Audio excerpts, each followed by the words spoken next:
2,000 years later.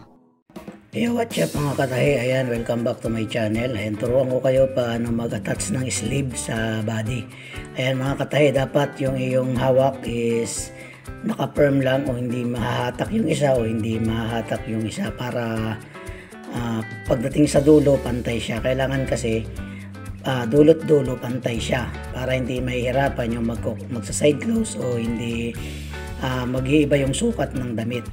At kailangan din mga katahi yung laki ng pakain mo sa unang subo at dun sa huling subo o huling sa end ng tahi is parehas siya ng kain para pagka sinide close mo hindi siya mahihirapan o hindi hahaba yung kabilang body.